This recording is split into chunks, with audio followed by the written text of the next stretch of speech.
and awareness in the fight against childhood cancer. Well, on Thursday, you'll be hearing many stories about courage in the face of adversity, including the story of a young man who I met 2 years ago.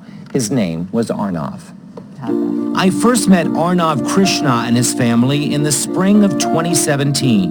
Arnav was recovering from surgery and chemotherapy after being diagnosed with osteosarcoma, an aggressive form of bone cancer that affects around 400 children a year.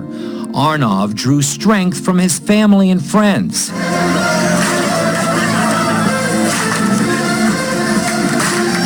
Neighbors placed yellow ribbons on trees to show their support. It made me happy and they gave me inspiration. A nationally ranked cyclist, Arnav had one goal in mind, making it to the finish line. Just win the race and beat the cancer. His motto was Relentless Positivity, and you could see it. In July of last year, however, the cancer had returned. Even so, Arnav found a bright side. No matter how bad the situation is, there's always hope, there's always positivity, and there's always something to look forward to.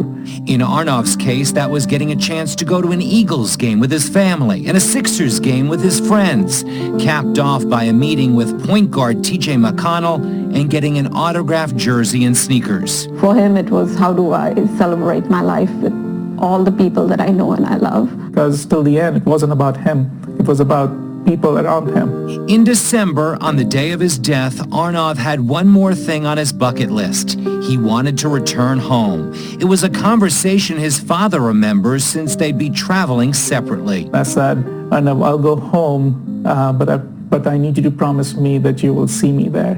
Because I was very scared that he may not make it and he will probably die in the ambulance.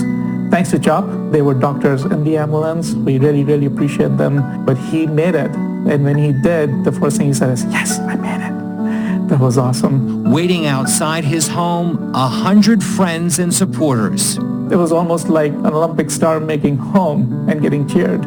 Once he talked to everyone, each person individually, that's when he said, okay, now I'm gonna sleep. A short time later, 16-year-old Arnav Krishna passed away.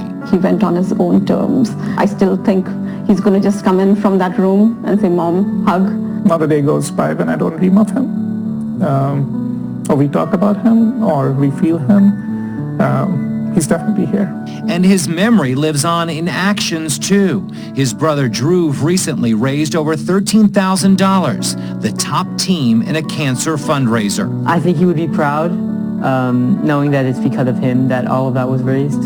Even after he's died, he still is helping people. The legacy of a 16-year-old who won't soon be forgotten. He just touched everyone in a very special way. And we hope that you can join us Thursday for our annual Alex Scott, a Stand for Hope telethon.